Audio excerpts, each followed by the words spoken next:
Om Prapannaparijataya Totra Vetraikapanaye Jnanamudraya Krishnaya Geetamrutaduhe Namaha. Pranams everyone.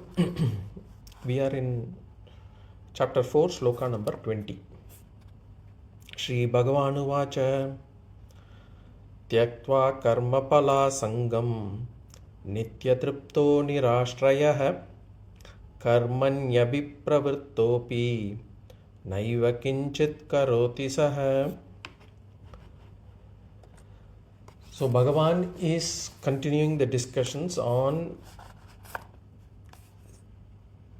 how we have to see the inactive Atma where there are actions. And that is done by only Jnani. Jnani is able to see or identify himself to be the inactive Atma even when the body is doing actions.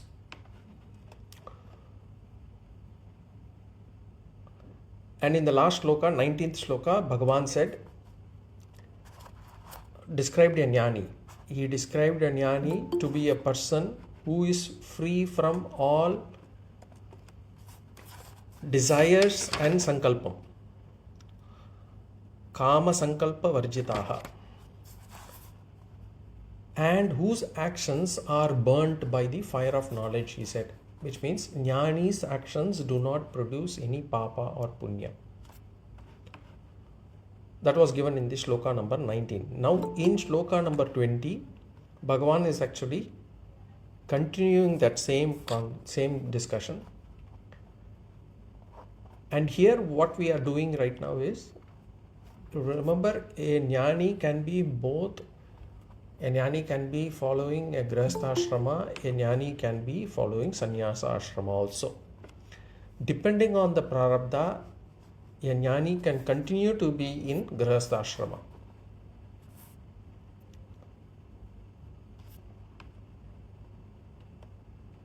If a sadhaka, when he gets Tīvra vairagya, he can take up sannyasa. But if a sadhaka, or to attain jnana, once he has got this sadhana chatushriyam, to attain jnana, he can take up sannyasa. Those are different types of sannyasas. We will, as I said, we will see it in the next chapter. Now, in this sloka, Bhagavan is talking about Jnanis who are in the pravṛtti marga, in the sense who are in grihastha but yet have attained jnana. So Bhagavan says, Tyaktva karma pala sangam. Tyaktva, renouncing asangam. Renouncing asangam, attachment towards the karma pala. Sangam, renouncing sangam of karmapala, renouncing the attachment towards the results of the action. How do we renounce the results of the action? In the first case, we renounce the ahankara in action itself, that I did this. That when you actually renounce itself, automatically the results are also renounced automatically. And we saw he does not want to have a results. The person who does not want to have the results of the action, a person can say no to the results of the action only when he is already contented. So Bhagavan says, Nitya Triptaha. He is ever contented.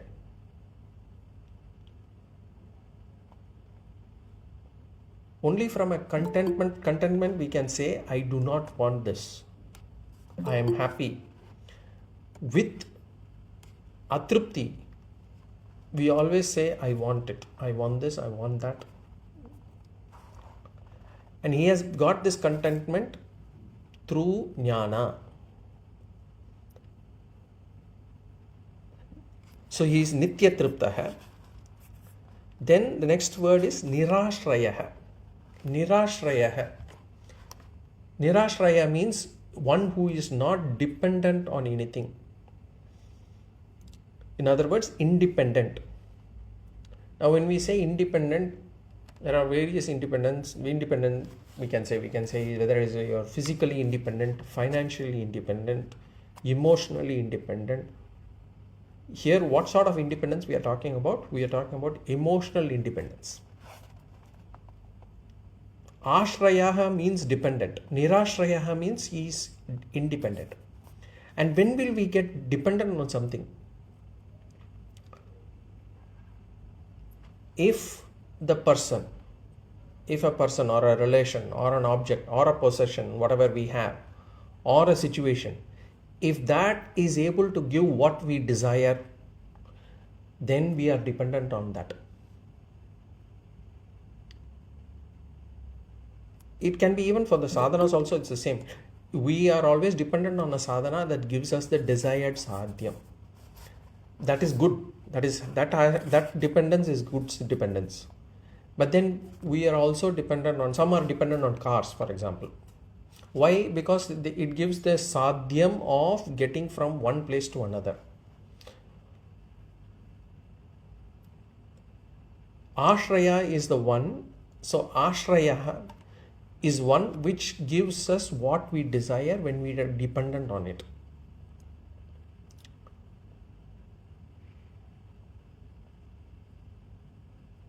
From a Shastric standpoint, we can take yajnas, all the punya karmas, dhanam. Those are also, we can call them as ashraya, because it helps us to achieve what we want in our life, purusharthas. Here Bhagavan says nirāśīḥ. The person, he is not dependent on yajnas, he is not even dependent on dhanam, he is not dependent on putras. Putra means sons, family, patni. He is not dependent on karma, because he does not desire the phala of these sadhanas. He is not interested in the results of these sadhanas. As I said, our dependence on any object or any person for that matter is proportional to the desire that we have on that object or the person. If we say we are dependent on this person, it means that is proportional to the desire. But ultimately, in the heart of hearts, everybody wants to be independent only.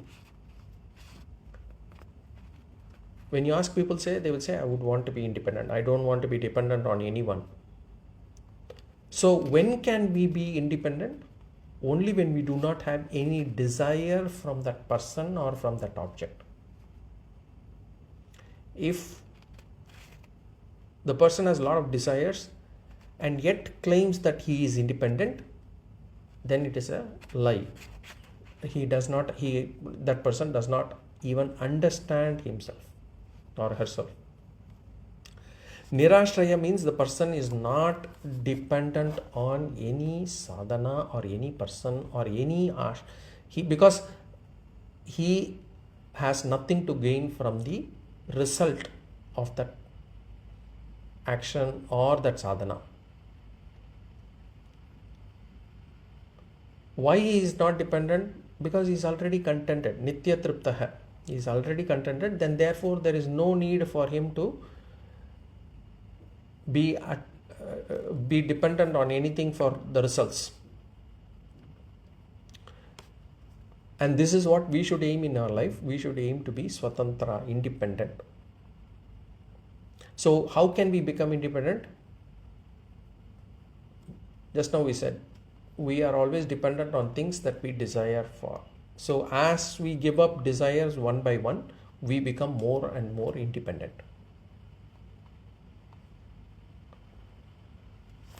So here Bhagavan is talking about the mindset of a pravṛtti marga jnani. Remember, he is talking about grihastha-ashrama jnani.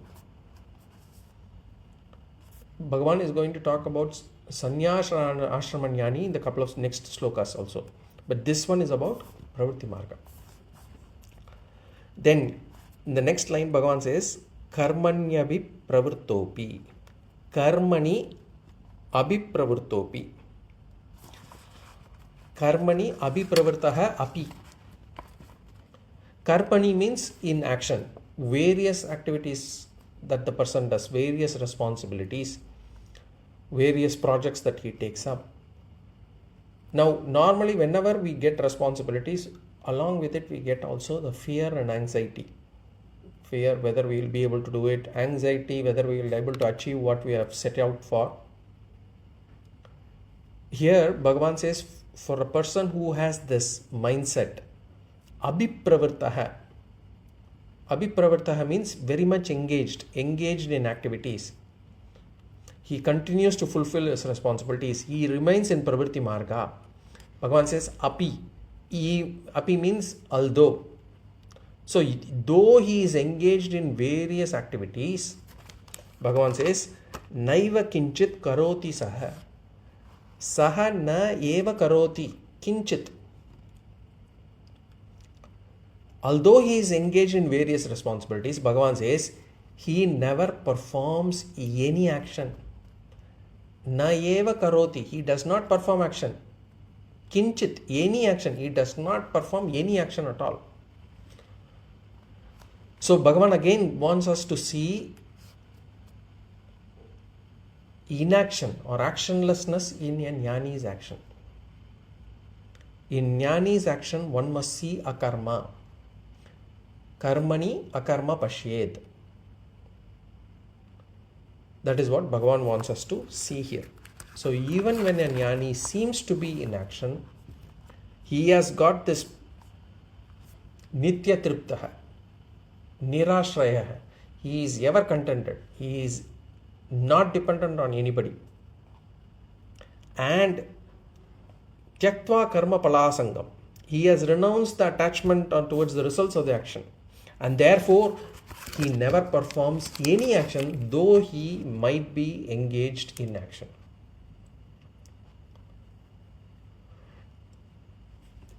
Shastras say, anarambha manushyanam pratamam buddhi lakshanam.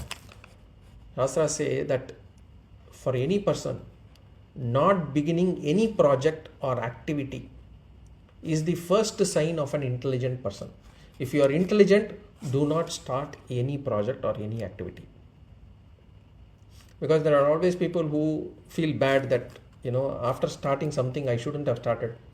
Maybe I shouldn't have gone for that mortgage. Maybe I shouldn't have done and get into that particular line of work. Whatever. This is the first lakshana of a intelligent person, not beginning any project or activity. But then Shastra says, what is the second indication of an intelligent person? Arabdasya samaptihi dvitiyam buddhi lakshanam.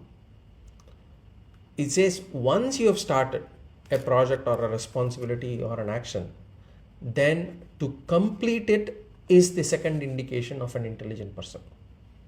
So one should not start any project. If you have started it, you have to complete it. One should not run away in the middle. This is what Dharma Shastra says. So Bhagavan is going to talk only about these two types of person. He is going to talk about a sannyasi. So in the case of a sannyasi, he does not start any project or an action. And then there is the grihastha jnani, who, if he starts, he will work to finish it. He is very much engaged in action. Karmani abhipravrittaha. But even when he is doing all these actions, Bhagavan says, naiva kinchit karoti saha. He is not doing any action. Looking at him, it looks as if he is performing actions, but it is not he who is doing it. Because he has recognized himself as Atma, it is only the body and the mind which are doing the actions. He himself, the Jnani himself, identifies himself with the action, with Atma. The Atma is not performing any action. Therefore, he can always say, I am not performing any action. Another way to see it is, normally any action gives papa or punya. But because a Jnani's actions do not result in papa or punya, where does we see that? In the previous sloka. Jnanagni dagda karmani. The fire of knowledge burns the actions.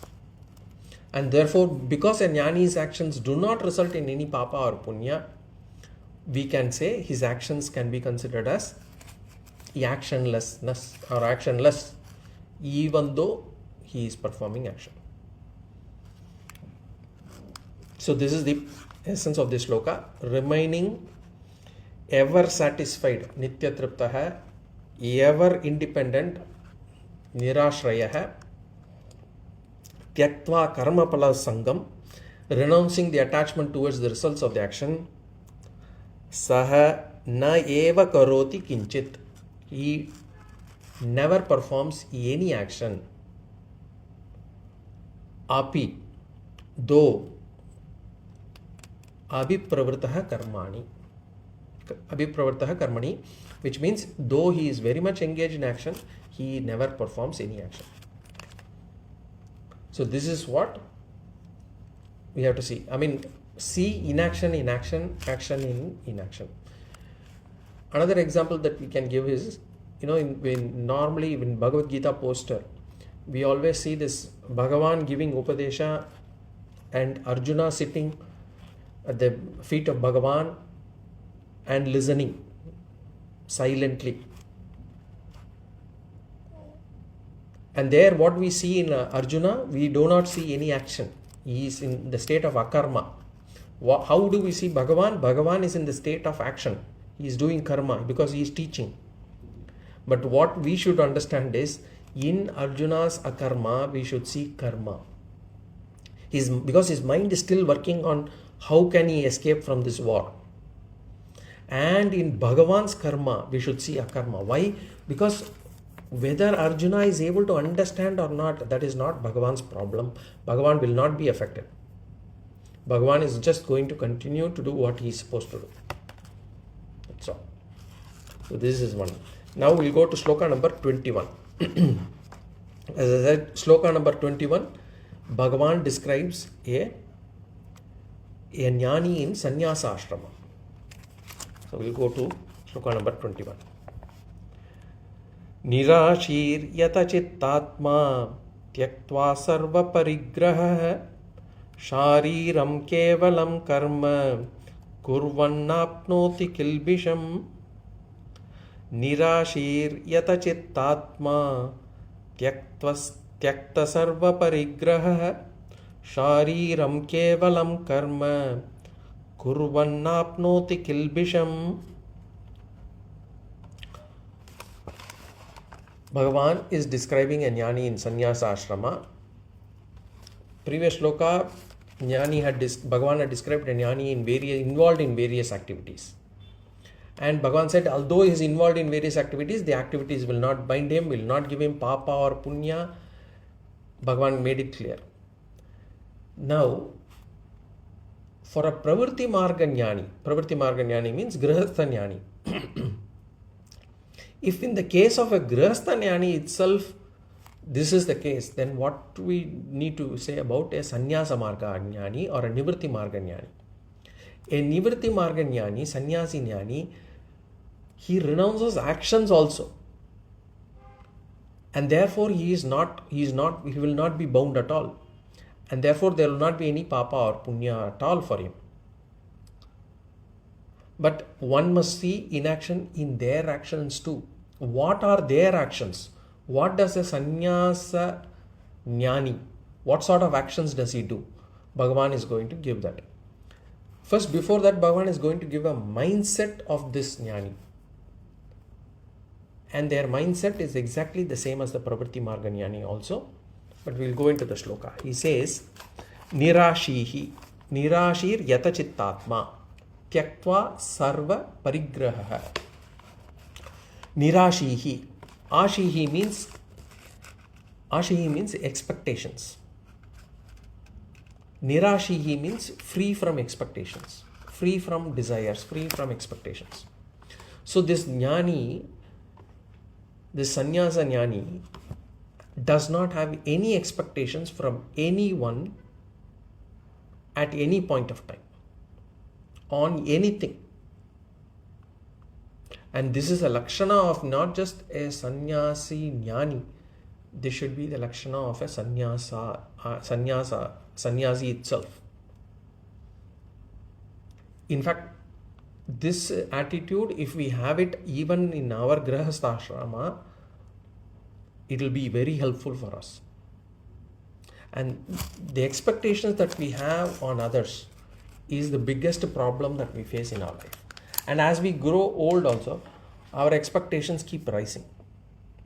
In fact, if you look at it, many of the old people, the elderly people, the biggest problem that they have is from the expectations that they have from the younger generation.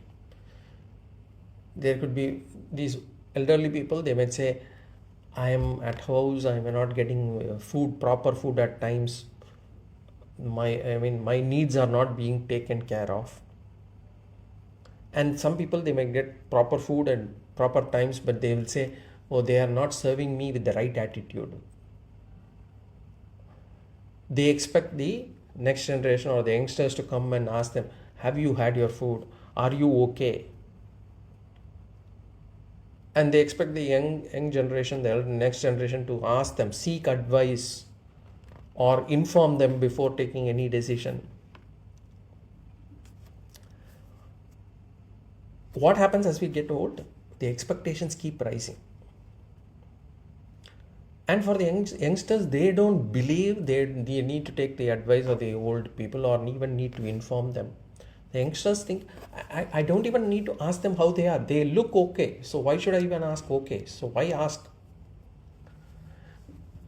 And then the elderly people say, even if I'm okay, the youngsters, the sons, the daughter-in-law, the daughter and the son-in-law, whoever, the grandchildren, they should ask for my well-being. And what happens is typically they go back, they complain to the neighbors, they ask and say talking about their own family members. These neighbors will relay the news back to the family because the neighbors also like gossip. And now the family members get angry. They say, why do you talk about our family to others? This is what happens. That the reason is a lack of maturity and the expectation. If we get old without any maturity, this will be the problem that we will also face when we become old. If we age with maturity, then old age can be like a garland. It will be like a flowers. It will be very soft. The old age that we can wear the old age like a garland. If we age without maturity, it will be a garland of, instead of flowers, it will be thorn. We don't have a choice. Old age, we don't have a choice. Every one of us will get old. How we mature is in our hands. And what is the problem for the people is the expectations. And we cannot say that right now I will have expectations. As I grow old, when I become old, I will not have any expectations. That will also not happen.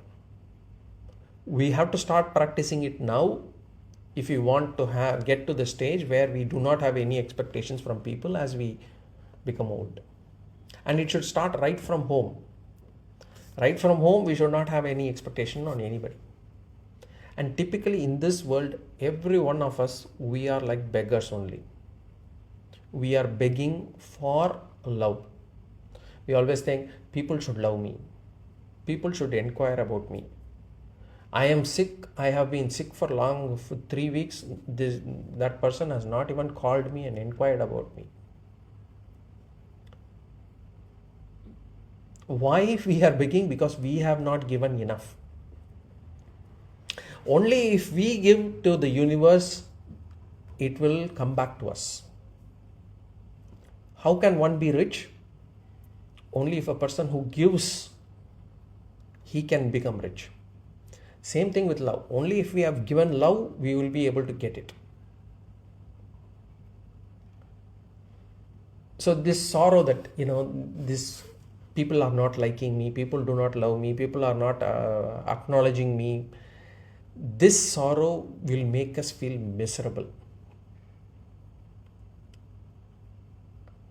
So if we do not, this expectations which result in this sorrow, Bhagavan says, if you do not want this sorrow, then nirāśīḥ, free yourself from expectations. Do not have any expectations from anyone. Especially we should not have that expectation that others should like me, should love me at all times. But there is one truth, and if we understand the truth, we will let go of that expectation that others should love me. The truth is, Shastras say, nobody can love others. Nobody in this world loves any other person other than themselves. Atmanastu kamaya sarvam priyam bhavati.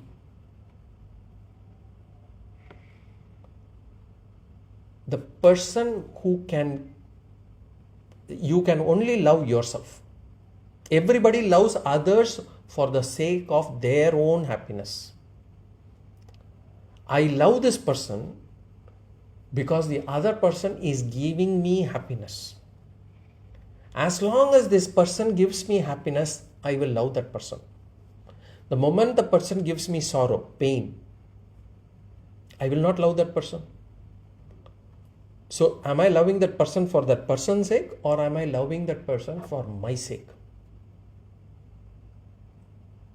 So if somebody says, I love you, I like you, we should also see the lie behind it.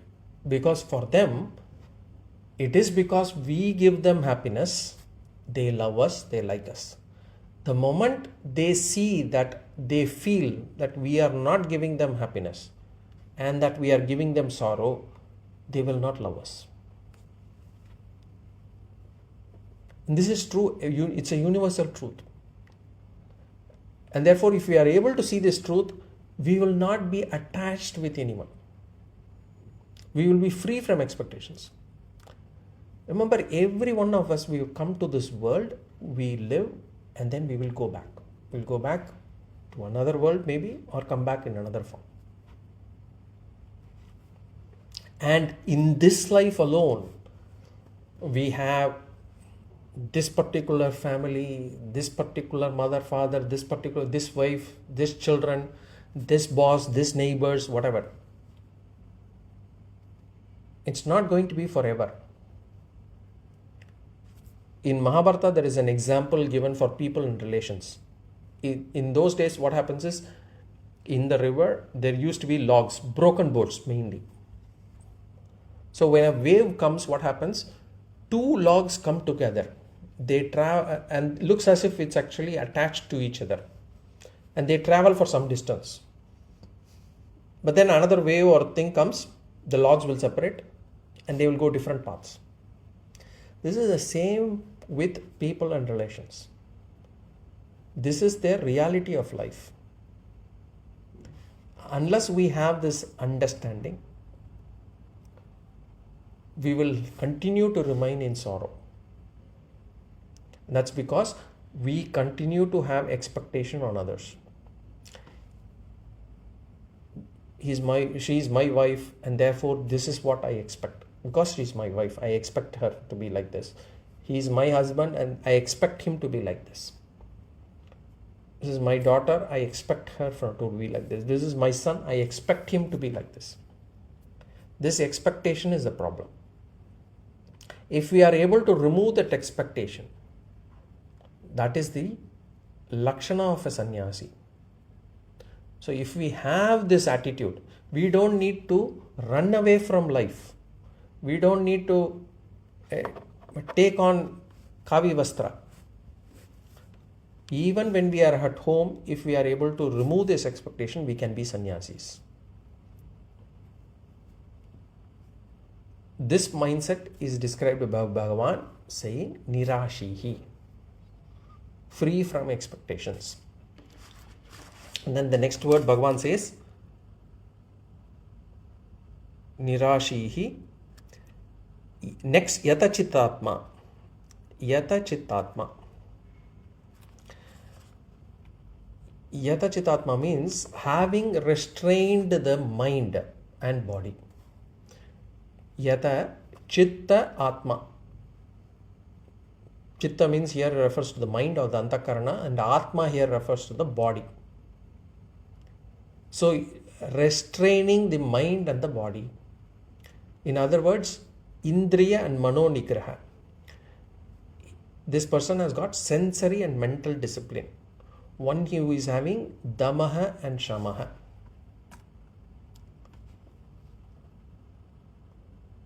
Now this damaha and shamaha is the main duty of a sannyasa ashrama person.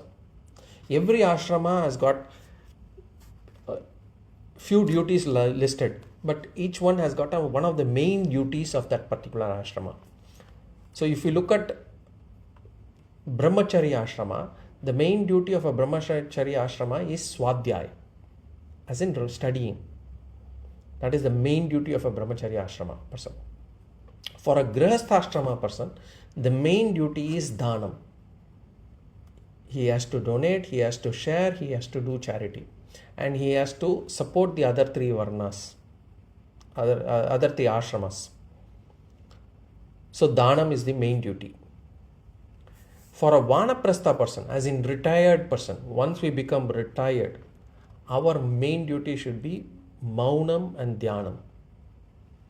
To remain silent and to not interfere in day-to-day activities of family, and do meditation as much as possible, dhyana. Then sannyasa ashrama's main duty is damaha and shamaha. Indriya nigraha, mano nigraha. If a person does not have damaha and shamaha, that person should not take up sannyasa ashrama, because he will not be able to follow sannyasa ashrama properly. So here Bhagavan says, this person, sannyasa ashrama jnani, he has restrained his mind and body. Yata chittatma. Having restrained the body and mind, nirāśīḥ. He is free from desires, he is free from expectations. Now next word is tyakta sarva parigraha. Tyakta sarva parigraha. Here, having renounced all possessions. Parigraha means whatever things we need for leading a life. For example, the basic needs, house, clothing, shelter, whatever.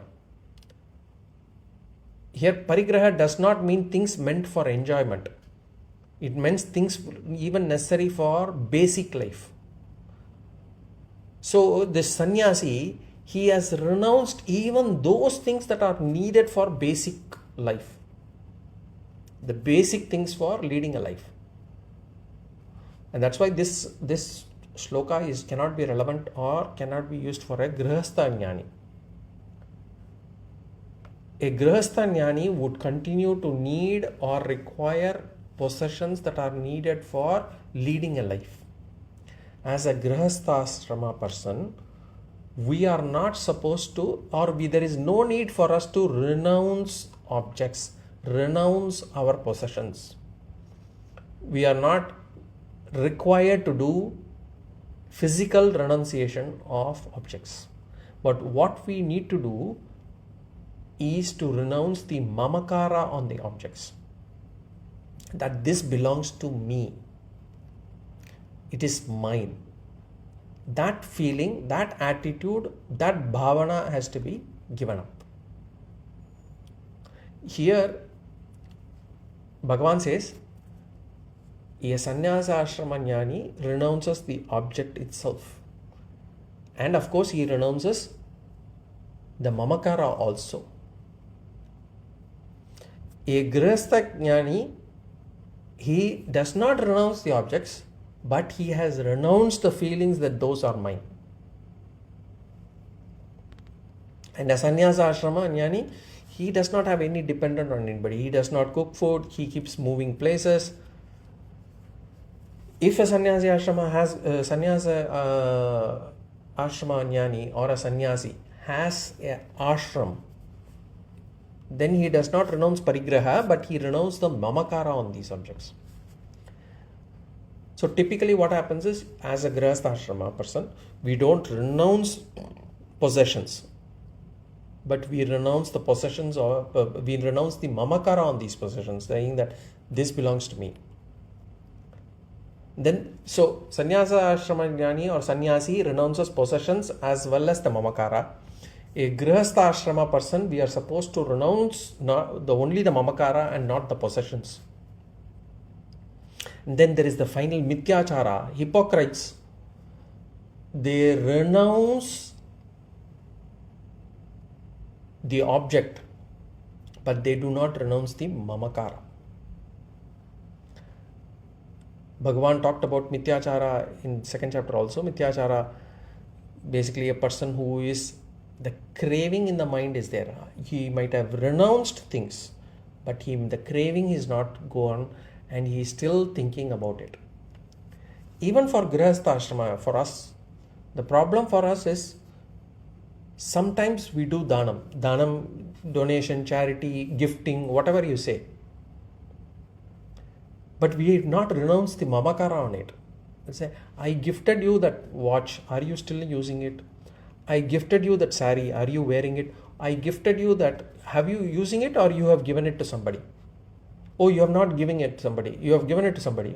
Which means what? I have not renounced the mamakara on that object. The object is not with me, but yet the mamakara is with me because I have given it. It is still mine.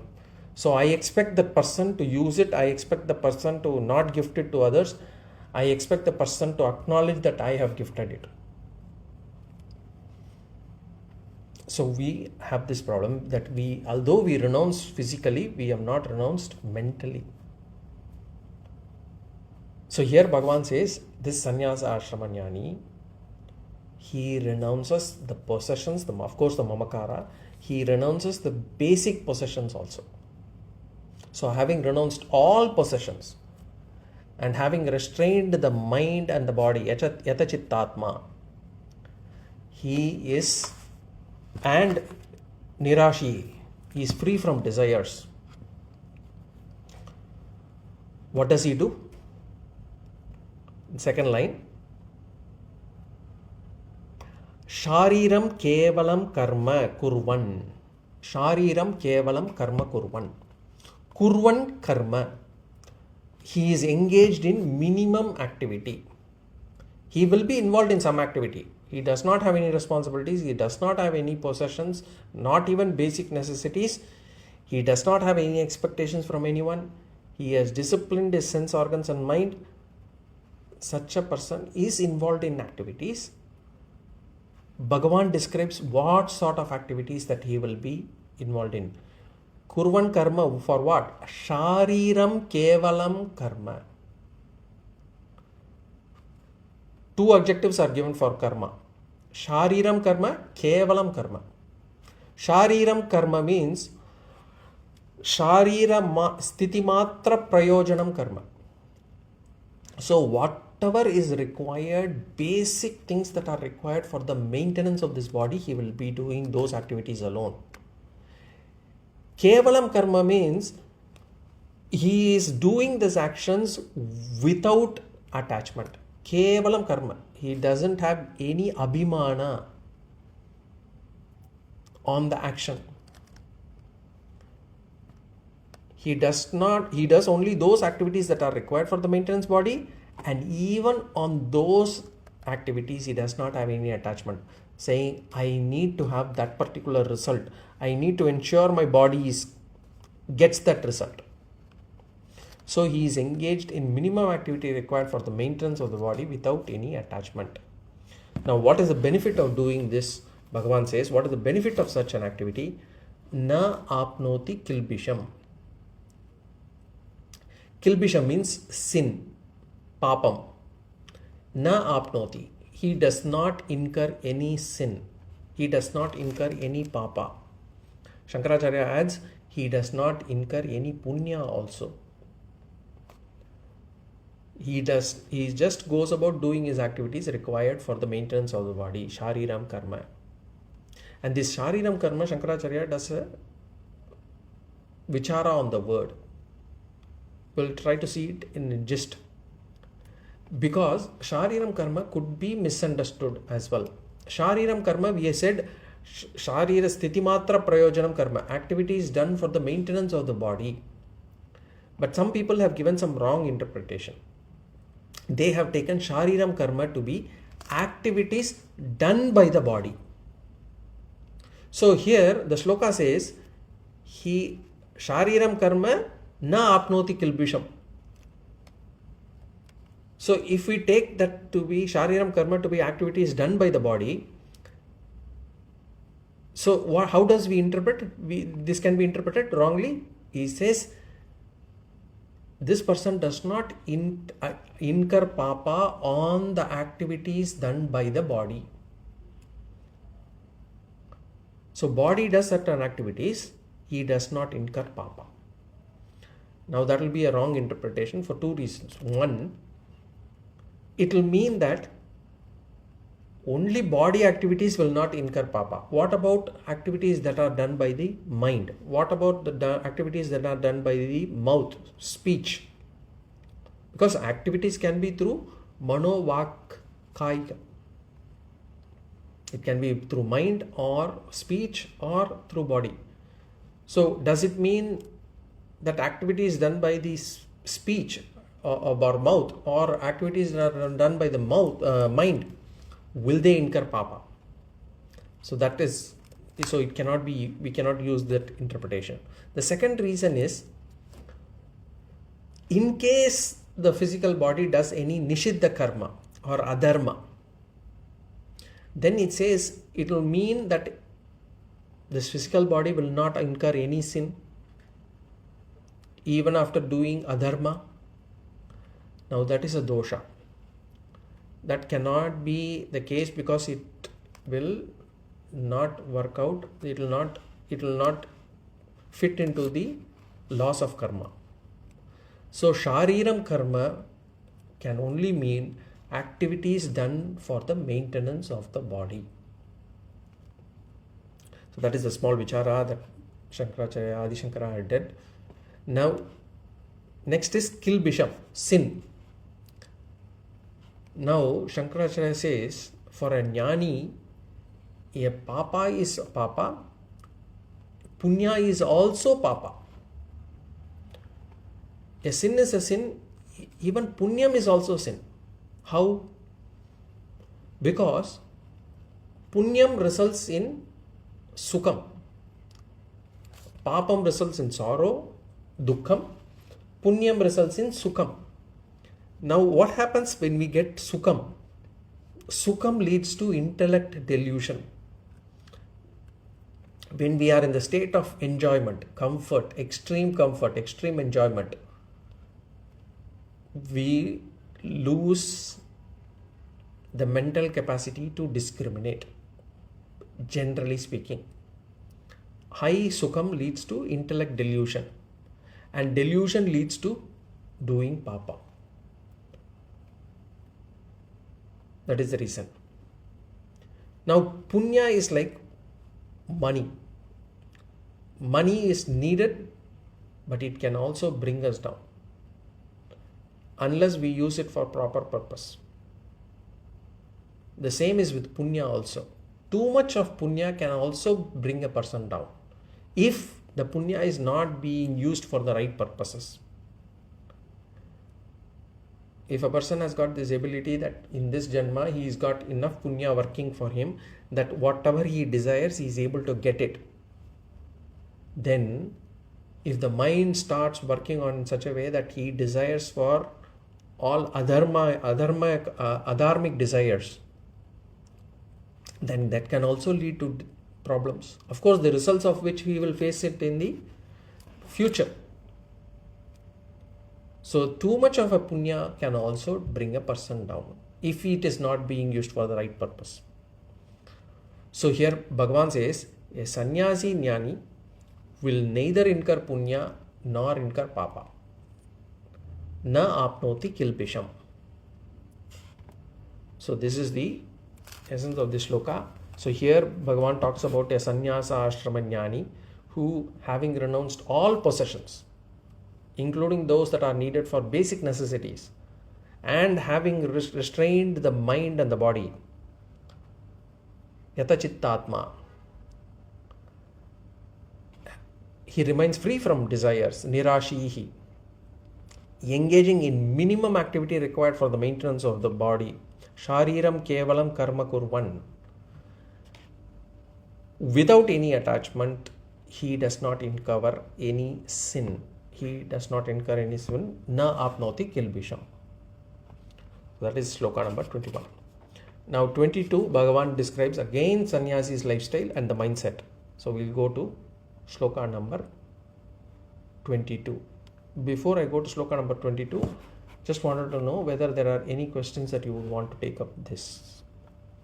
If not, then I'll go again, continue with my class. Okay. No questions, so I'll continue with the class. Yadrichālābhasantuṣṭah dvandvātīto vimatsarah samasiddhāvasiddhau ca kritvāpapi na nibadhyate. Yadrichālābhasantuṣṭah dvandvātīto vimatsarah samasiddhāvasiddhau ca kritvāpapi na nibadhyate.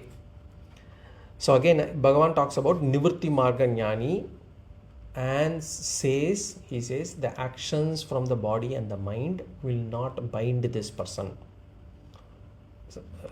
Somewhat repetitive of what he has already said.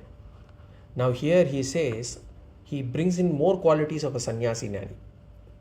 He says, yadricha labha santushtaha. Bhagavan says this should be the quality of a sannyasi inside the mind. We will not be able to see this from outside. When we see this sannyasi jnani, we will not be able to see this mindset that he has. But this will be the mindset of that person. What is that mindset? Santushtaha. He is fully content. He is fully contented. By what does he get contented? Because he has got everything? No. Bhagavan says, yadricha labha. Yadricha, in Tamil also we say, yadrichaya, whatever is obtained by chance, he is contented with that. He is contented, fully contented with whatever is obtained by chance. Now here, yadricha can be given many meanings. Yadricha, one can be prarabdha vashat. See, since he is a sannyasi, we already saw shariram kevalam karma kurvan. He is only engaged in activities that are required for the maintenance of the body. Sharira sthiti matra prayojanam karma we saw. And we saw he does not have any possessions. Tyaktva sarva parigraha. He has renounced everything.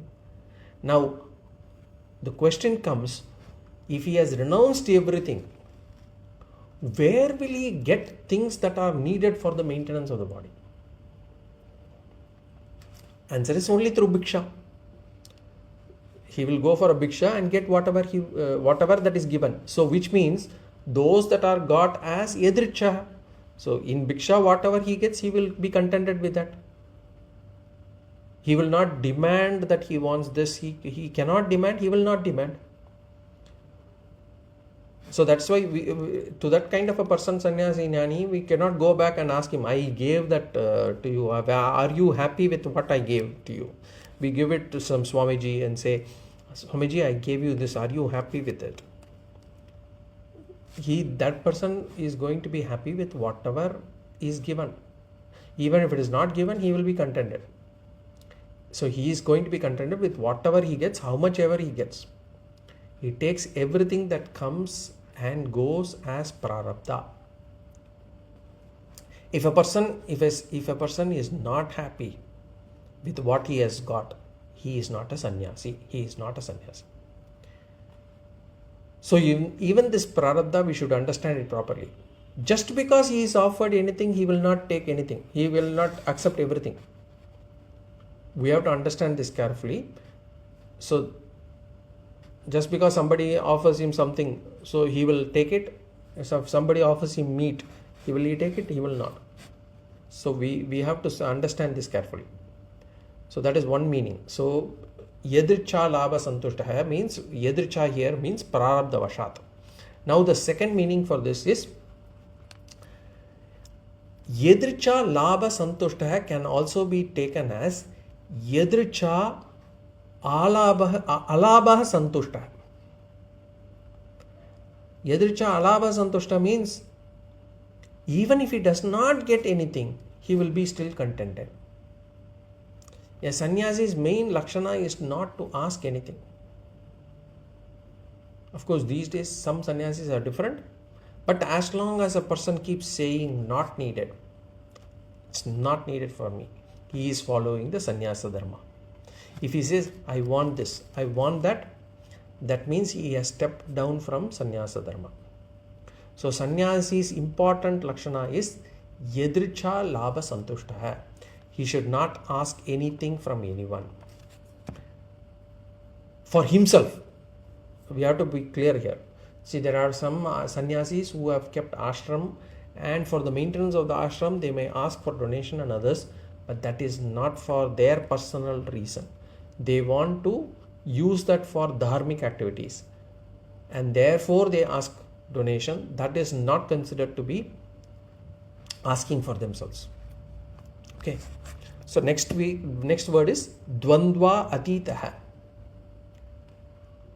He is beyond the pairs of opposites. He is unaffected by the pairs of opposites. What are the pairs of opposites? Normally we say Shita Ushna, Sukha Dukkha, Mana Apamana. Shita Ushna, this cold and hot, which is at the body level. Then Sukha Dukkham, which is at the mind level. Then Mana Apamana, praise and criticism, is basically at the intellect level.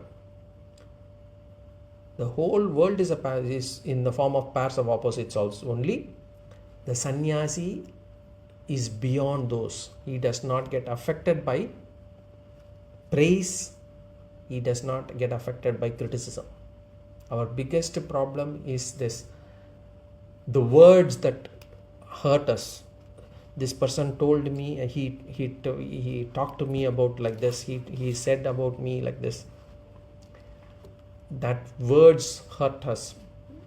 For a sannyasi, he does not, neither gets deluded or feel exuberant by the praises that are showered on him, nor does he get unhappy or depressed or angry by the criticism that he faces. He understands both are lies. Similarly, a sannyasi, he is also unaffected by health or disease. The body, it's at the body level. The body is bound to get healthy. The body can also get disease. When can we go beyond the pairs of opposites? We should understand and remember these truths. One, first of all, we have to understand why these pairs of opposites we have to endure. Why do we need to endure, or why do we need to accept these pairs of opposites? See, first of all, we have got human body. Now, how did we get this human body?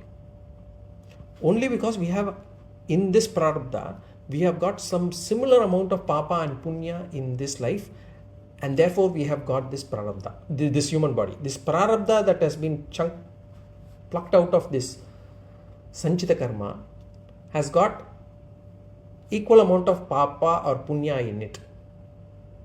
If it had got too much of papa, we would have got animal body, we would have got some other plant body or some other body. If there were too much of punya in this pravṛtta, we would have got deva sharira.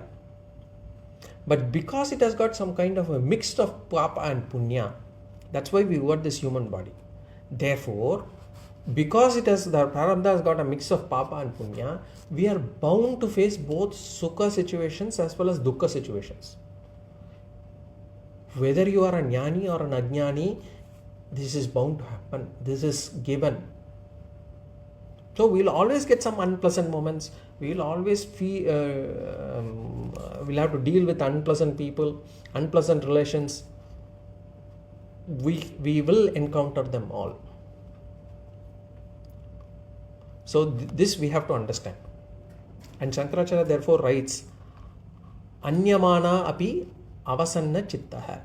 Anyamanaha. Anyamanaha means, this is for an Ajnani. For an Ajnani, Anyamanaha means though he is being honored, respected, treated well and all those things by others, api, though, avasanna chittaha. His mind is rejected, dejected, depressed, dispirited. It's always not happy. So even though it looks as if he is being honored by others, his mind remains dejected. So an Ajnani may appear respected outwardly, but inwardly he is still miserable. Whereas a Jnani is not like that. His peace is not shaken by honor or dishonor, whether the situation is pleasant or unpleasant. Even if he gets an unpleasant situation, a sannyasi Jnani or sannyasi or a Jnani, he will not have any hatred or dislike in his mind. Because for him it is bound to happen. If we have head, the possibility of a headache is always there. Once Pujya Sri Dayananda Swamiji was asked, how can a Jnani get heart attack? After all, he is a Jnani. Swamiji said, oh, that's because he has a heart. He has a heart and therefore it is possible that he will get a heart attack. See, every organ, everything in this body, it is capable of giving us sukham as well as dukkham. So what should be the attitude that we should follow? Acceptance. If we accept it, we go beyond the pairs of opposites, we transcend them. There is more, there was this Lakshana, Sita Prajna Lakshana in chapter 2 also, where we talked about all these pairs of opposites. We'll try to remember them. If not, I'll bring this up in the next class. We'll have this, we'll see more about this sloka in the next class. Om Purnamada Purnamidam Purnat Purnamudachyate Purnasya Purnamadaya Purnameva Vashishyate. Om Shanti Shanti Shanti. Harihi Om Shri Gurubhyo Namaha. Harihi Om. Hari Om Shri Gurubhyo Namaha.